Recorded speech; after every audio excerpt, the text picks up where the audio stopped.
Hello guys, ito na ang update ng taniman ko mga idol. Talagang unti-unti na nalalanta lahat. Yung kamatis ko guys, totally dry.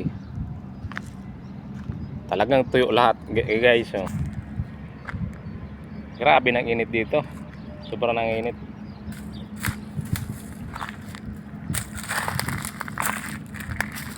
Ito na lang na titira, nabubuhay yung kamuting baging, tapos may konti pang baging ng kalabasa.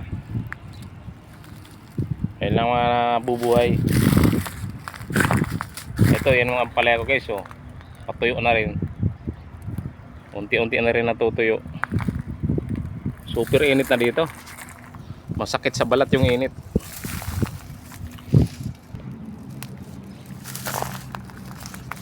Gusto pa sana mamunga yung mga ampalaya mga idol, kaso hindi talaga kaya, nalalanta talaga sa araw. Kahit ang bunga nalalanta sa araw, sa init ng araw. Ayan guys,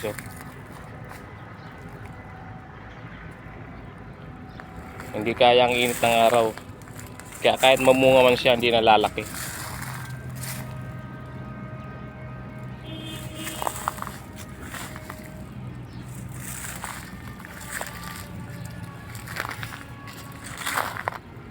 Pero itong kamuti mga idol, kahit pa paano nakakakuha pa ko dito ng pang-alternate na gulay, pang-ulam.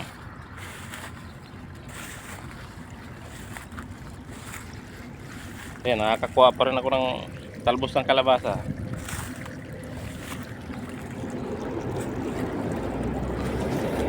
Ayan, pinaagusan ko pa rin ng tubig.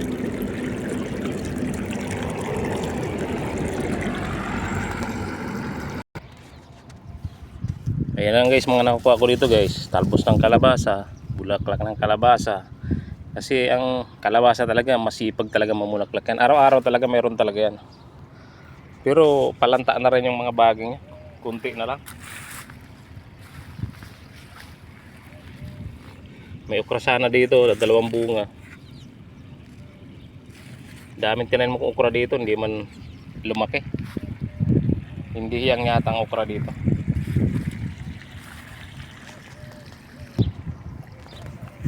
Ito na lang talaga mga idol ang mga nakukuha ko dito.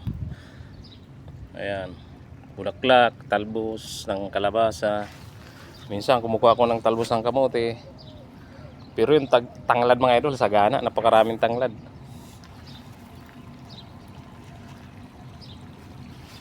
May mga bago na mga akong tanim na tumutubo na. Pero napakarami ng tanglad ko.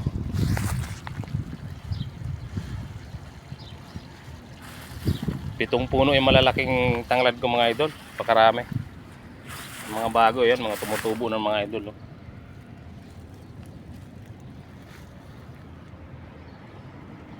Sayang talaga ng ampalaya, namumunga pa. Namumunga pa sana, kaso hindi na kaya, palanta na rin.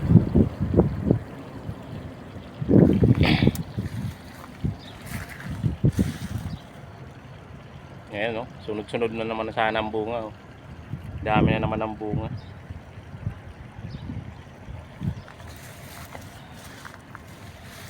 Kaso hindi na makakalaki, grabe ng init. Ayan guys, sayang. Ikubli natin dito.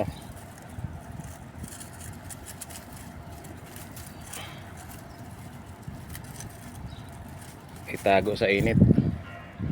Ayan, may malaki-laki na sana sa taas guys.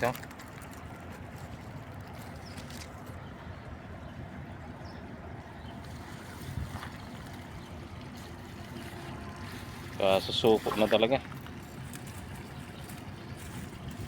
Ayan, ang talbos niya, nalalanta ng talbos ng mga ampalaya.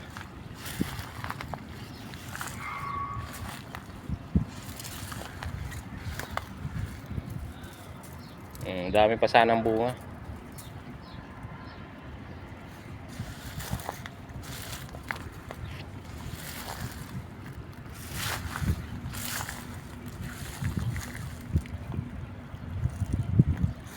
Ay yung sa taas unang nalalanta kasi pinakang ano nakaharang sa araw.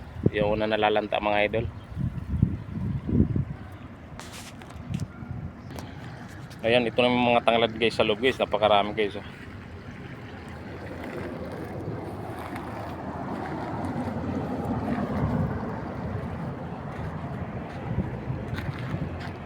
Ito na idol oh. Nilagyan ko ng net. Nilagyan ko ng net na harang sa araw. Try ko kung mabubuhay itong balunggay. Ayan, medyo mataas na kaunti. Binigyan lang ito ng kaibigan ko.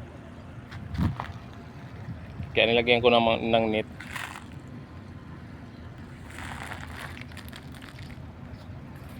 At may tanim din ako ng malunggay dito. Nilagyan ko rin ng net para mabuhay yan guys oh. Yung talbos niya green na green pa. Pero yung mga unang ano nalalanta na rin. Dalawa yan na tanim ko dito guys oh. Nilagyan ko nitong net na harang, pangharang sa araw. Try ko kung makakaligtas siya sa araw, kung makakalaki ba siya.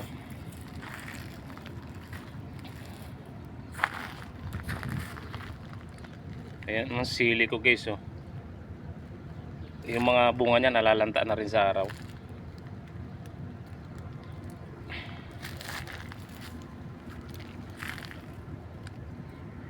Yung bunga niya guys oh, lalanta na din sa araw.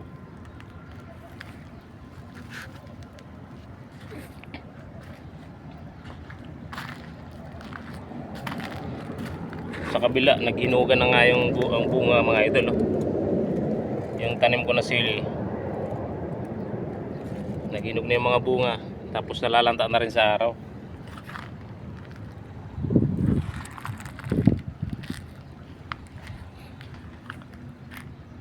Itong tanim kong melon medyo kumahaba na rin yung gapang.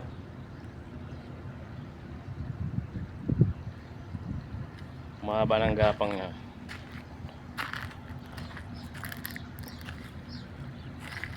May konting kangkong din dito sa may puno ng malunggay mga idol. Tumubo na kangkong.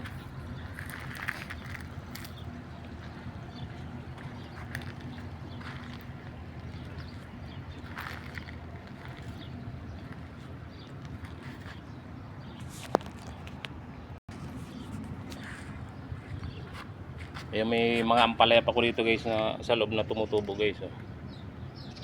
May mga gumagapang pa na ampalaya dito.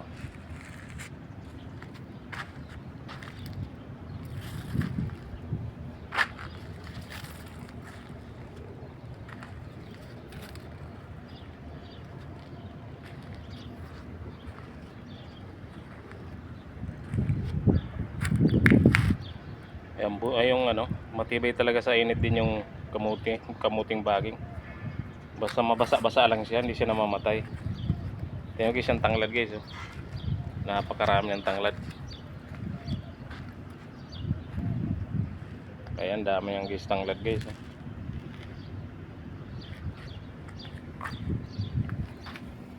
Yung alugbati ko guys oh, buhay pa rin. Nagtatalbos pa isa-isa.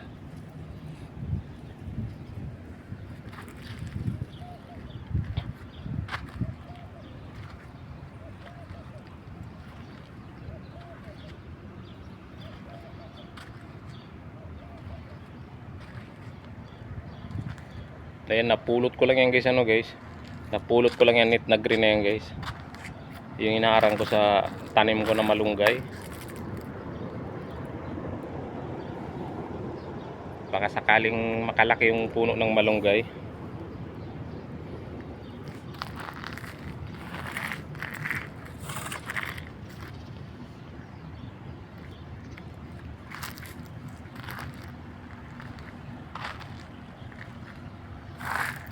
Ayan guys, sagana sa tanglad guys oh, napakarami.